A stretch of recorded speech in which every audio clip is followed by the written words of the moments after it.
안녕하십니까? 배팅 부동산, 금리는 제우스가 정함, 대출 낀 부동산 매수, 무리하면 망합니다. 진행하도록 하겠습니다. 자, 일단은 금리를 무식하게 제가 설명 좀 드리겠습니다. 연준 한국은행 기준금리 이런 이야기들은 초단기 은행 금리를 이야기합니다.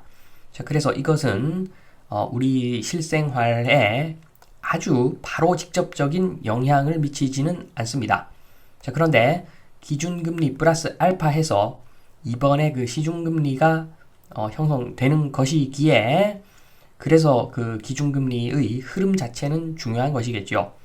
자, 시중금리라고 하는 것은 예금 대출금리, 제일 익숙한 알고 있는 그 금리 맞습니다. 자, 예금이든 대출이든 그 방식에 따라서 그리고 기간에 따라서 그 금리가 다르겠죠. 자, 그리고 3번이 지금 설명드릴 내용인데 채권금리가 있습니다. 채권금리 5년짜리, 10년짜리, 20년짜리 자, 국채도 있고 신용도에 따라서 회사채도 있고 자, 이러한 채권 시장이 있는데 그 채권 시장 금리를 봐야 되는 이유는 10년짜리다. 자, 그러면 10년 평균 금리가 몇 프로다. 자, 요게 형성이 됩니다. 시장에서 자동적으로 형성이 됩니다. 몇 프로 정도. 10년짜리는 평균적으로 몇 프로, 20년짜리는 평균적으로 몇 프로. 자, 그러한 금리가 자동적으로 형성이 되기 때문에 미래의 금리를 어느 정도 반영한다는 점에서 투자라고 한다면 왜냐하면 부동산 투자하면은 결국에는 부채를 좀 일으켜서 장기 투자하는 것이기 때문에 당장 지금의 금리도 중요하겠지만 정작 중요한 것은 평균적인 미래의 금리를 반영한 평균적인 금리가 될 겁니다. 자, 그런 점에서 채권 금리를 좀 보는 게 중요하다. 물론 나는 그 고정금리로 대출받았다. 자, 그러면 나는 괜찮겠지만 많은 사람들이 지금 변동금리로 대출을 일으킨 사람들이 더 많기 때문에 자, 그 영향으로 부동산 시장 자체도 영향을 받을 수 있겠지요. 자, 내가 투매를 하지 않는다고 해서 다른 사람도 투매를 하지 말라는 법이 없습니다. 그래서 채권 금리를 봐야 된다. 요 정도 보시면 되겠습니다. 자, 제일 많이 이야기되는 것이 미국 국채 10년물이라고 보시면 됩니다. 자, 요 그래프에 따라서 거의 자본주의를 채택하고 있는 세계의 모든 나라 그래프들이 채권금리 그래프들이 거의 비슷하게 이 모양대로 움직입니다. 보시면은 1년 기준으로 1년 전에 1.26%였는데 지금은 3.23%까지 갔다가 하락했다가 다시 상승 중인데 현재는 2.976%입니다. 자, 그래서 전반적으로 봤을 때 아직은 우상향하고 있는 추세이다. 요까지 보여집니다. 자, 그리고 독일 국채 10년물인데 마찬가지로 똑같은 흐름을 보이고 있고 유사한 흐름을 보이고 있고 차이가 있다면 숫자가 다르죠. 숫자 1년 전에 마이너스 0.5%였다가 최고 1.66%까지 갔다가 지금 현재 1.2%. 자, 숫자만 다르고 그래프 모양은 비슷합니다. 자, 숫자가 다른 것은 당연히 다르겠죠. 나라마다 다 특성이 있기 때문에 숫자는 다릅니다. 자, 그리고 일본 한번 보겠습니다. 일본. 저금리다. 일본은 아직도 이야기를 하지만 그래프 모양은 유사합니다. 1년 전에 거의 0%였다가 지금 현재는 0.2% 정도. 자, 그 정도 수준의 지금 금리를 형성하고 있다. 이렇게 보시면 됩니다. 자, 그런데 물론 예외도 있습니다. 자, 제가 자본주의 채택한 나라만 그 미국하고 비슷한 흐름을 보인다 말씀을 드렸는데 중국 보시면 여기는 국가가 정하는 대로 금리가 형성되는 경향이 있는 거죠. 자, 최고 1년 전쯤에 한 3% 정도 금리가 형성되다가 지금 현재는 오히려 우하향하고 있고 2.62% 지금 금리를 형성하고 있습니다. 자, 여기는 어차피 자본주의 시장에서 형성되는 금리가 아니죠. 자, 마찬가지로 러시아입니다. 러시아도 그런 경향이 있죠. 자, 특히나 우크라이나 전쟁 때문에 전쟁 발생 당시에 20%까지 금리가 올라갔다가 자, 지금 보니까 러시아 멀쩡합니다. 자, 그래서 지금 하향 안정화 추세로 가고 있고 현재 9.26% 금리를 형성하고 있습니다. 자, 그리고 제일 중요한 것이 한국이겠죠. 한국은 뭐 기준금리도 중요하겠지만 자, 지금 보시면은 한국 국채 10년물 자, 앞으로 10년 정도의 그 평균적인 금리를 봐야 되는데 자, 1년 전에 1.85%였다가 지금은 3.8%까지 갔다가 지금은 다시 내려갔다가 살짝 올라가서 자, 미국하고 유사한 흐름을 보이고 있고 현재는 3.3% 정도 국채 금리가 형성되어 있더라. 자, 요까지가 팩트죠, 팩트. 자, 미국 국채하고 한국 국채하고 뭐 약간 차이밖에 안 납니다. 자, 이것은 우리나라가 그만큼 많이 컸다는 이야기가 될 것인데 자, 아무튼 지금 현재 2배가 안 됩니다. 자, 1년 전 저점 1.85 대비 지금 현재 3.3 2배가 안 됩니다. 반면에 미국은 2배가 훌쩍 넘었죠. 지금 1.26%에서 3% 정도니까 2배가 훌쩍 넘었습니다. 자, 중요한 것은 지금 현재가 아니라 중요한 것은 앞으로가 어떻게 되느냐. 자, 요게 중요한데 사람들 뭐 예측은 많이들 합니다. 자, 요렇게 된다는 사람도 있습니다. 어차피 지금 초장기 인플레가 왔기 때문에 앞으로 채권 금리조차도 쭉쭉 올라갈 거다. 자, 이런 이야기 하는 사람 굉장히 소수지만 있습니다. 자, 이렇게 되면은 부동산은 완전 망하는 겁니다. 부동산은 완전 망하는 거고 최악의 경우죠. 자, 그리고 이렇게 주장하는 사람도 있습니다. 어차피 지금 금리를 올려가지고 살짝 충격이 와서 경제가 안 좋아지기 때문에 어쩔 수 없이 금리는 다시 내려갈 것이다. 뭐 이런 논조로 이야기하는 사람들이 있는데 자, 이렇게 되면은 부동산에 좋을 수도 있는데 안 좋을 수도 있습니다. 자, 지금처럼 부동산 우하향 분위기를 그대로 유지시킬 수도 있습니다. 자, 경제가 너무 망가져서 그러면 뭐 자산 가격이 괜찮을 리가 없겠죠. 사람들 생활이 어려우면 부동산 살 여력이 안 될 겁니다. 자, 그래서 이렇게 되면은 또 다른 충격이 올 수도 있고 자, 부동산 진정되면서 지금 상태로 유지 정도 할 수도 있고 자, 그걸 누가 알겠습니까? 자, 아무튼 금리 그래프를 이렇게 예측하는 사람들이 있다. 요 정도 보시고 자, 그리고 이렇게 예상하는 사람들이 제일 많습니다.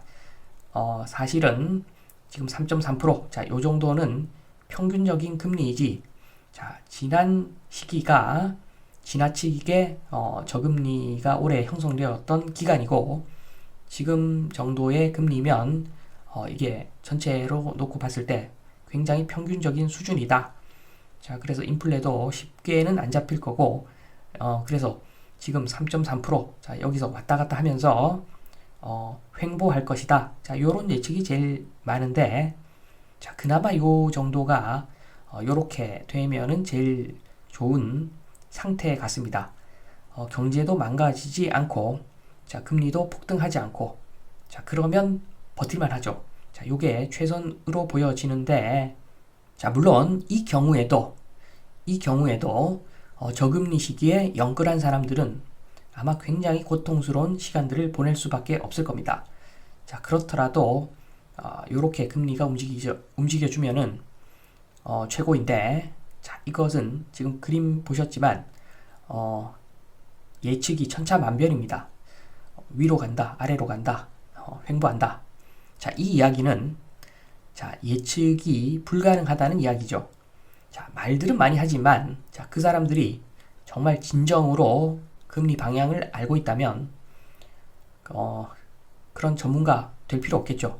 자, 그냥 돈을 끌어모아서 투자만 하면은 대박 날 건데 그렇게는 하지 않으면서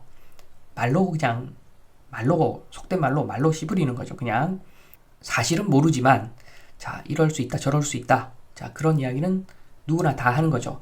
자, 어쩔 수 없습니다. 자, 그렇게 되는 이유는 자, 금리는 제우스가 정합니다. 제우스 및 그 신들의 무리가 정하는데 자, 이 사람들 우리하고 똑같이 생겼고 그리고 하루 뭐 3끼밖에 안 먹을 거고 자, 그렇지만 이 사람들은 미국에도 살고 영국에도 살고 그럴 것 같은데 정확한 거주지는 모르겠으나 우리나라에 없는 것은 거의 확실합니다. 자, 이 사람들이 정해버리면 어떤 금리가 형성이 되겠죠. 자, 그래서 그거를 아무도 모르는 건데 자, 그것을 예측을 하고 어떤 투자 방향을 설정한다. 정말 위험한 행동이죠. 자, 정리를 좀 하면은 이번 금리는 제우스가 정함. 요런 겁니다. 요런 거. 자, 지금 선물, 뭐 옵션 이런 거 하다가 한번 깡통 차본 사람은 알 건데 금리는 모릅니다. 자, 이것은 일반 인간이 정하는 것이 아니라 비상식적으로 굉장히 상식과 어긋나게 움직입니다. 움직일 수가 있습니다. 자, 그래서 인플레가 심하다. 그래, 금리 더 내릴게. 자, 요렇게 움직일 수도 있고 소비가 완전 죽었다. 그래, 좀 더 죽여야 되겠네. 금리 더 올린다. 자, 또는 부동산 폭락 중이다. 자, 그런데 그래, 금리 더 올리자. 자, 요렇게 갈 수가 있다는 겁니다. 우리 같은 인간들끼리 금리를 정하면은 어느 정도 컨센서스가 있고 어느 정도 합리적으로 금리가 움직일 건데 자, 금리는 제우스가 정하기 때문에 아무도 모릅니다. 자, 제우스가 속된 말로 자기 꼴리는 대로 그래프를 위로 올렸다가 내렸다가 자기 마음입니다. 자, 우리는 거기에 적응해야 되는 사람들일 뿐입니다. 자, 그래서 금리를 예측한다. 말도 안 되죠. 자, 전문가라고 하는 사람이 이야기를 하지만 그 사람이 제우스는 아닙니다.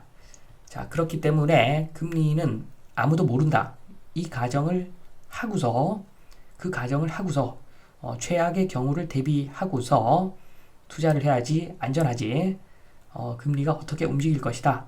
자, 어떤 사람 이야기에 꽂혀가지고 그것을 신봉하다가 진짜 쪽박 찰 수가 있습니다. 3번 신에게 대항하지 말자. 자, 지금은 신들이 화가 난 상태입니다. 자, 매일매일 모여서 어떤 방향으로 금리가 튈지 모르는 상황인데 자, 여기에 대항하면은 프로메테우스가 생각납니다. 자, 신에게 딱밤맞게 되어 있습니다. 자, 한마디로 금리는 모른다. 자, 요렇게 봐야지 신들의 그 노여움에서 벗어날 수가 있습니다. 그러니까 기본을 지켜야 살아남는 시기라고 보시면 됩니다. 자, 지금 영끌 절대 하면 안 되고 자, 5% 대출 받아서 수익률 3%짜리 부동산 매수한다. 자, 이런 거 하면 안 됩니다. 자, 부동산은 지금 내 돈 주고 대출 없이 사야 되는 시기입니다. 4번 마무리 하겠습니다. 마무리. 자, 1번 2배, 3배, 2배, 3배 ETF 투자하면은 변동성이 심할 때 깡통찰 확률이 높습니다. 자, 해보신 분들은 알 겁니다. 자, 그리고 선물 옵션. 자, 더 위험하죠.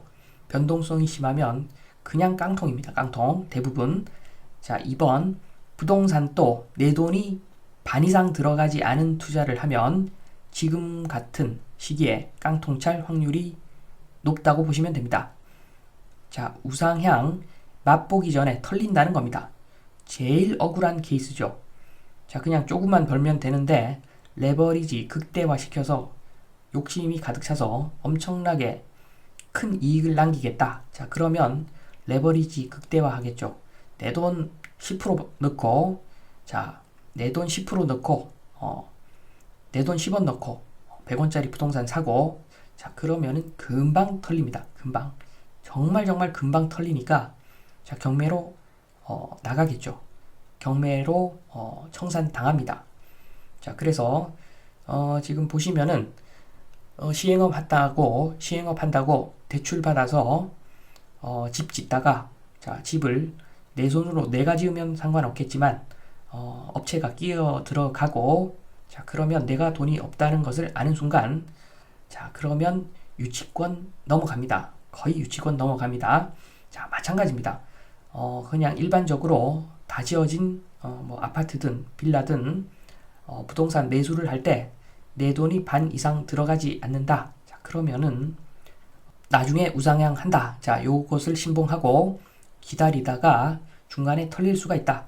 자, 특히나 지금은, 너무 많이 오른 시기이고, 주거 문화가 만약에 좀 바뀌면, 아파트 같은 물건은 상당히 장기적으로 봤을 때도 우상향이 아닐 수도 있는데, 자, 이런 시기에, 영끌, B2. 자, 내 돈이 반 이상 들어가지 않은 상태에서 부동산을 매수한다. 자, 거의 털린다고 보시면 됩니다. 아주 먼 미래, 뭐, 그 미래조차도, 사실은 예측할 수가 없는데, 부동산 우상향, 자, 땅은 우상향이 맞는데, 건물은 감가상각 때문에 미래에 어떻게 될지도 모르는 것이고, 자, 그런 상황에서 지금 금리도 불확실한데, 그런데, 빚을 내서 부동산 투자를 한다. 자, 절대 하면 안 되는 행동입니다. 자, 한마디로 영끌하면은 프로메테우스 된다. 자, 이렇게 보시고 안정적인, 자, 그리고 기본을 지키는 투자를 해야 된다. 말씀을 드리면서 이만 마치겠습니다. 감사합니다.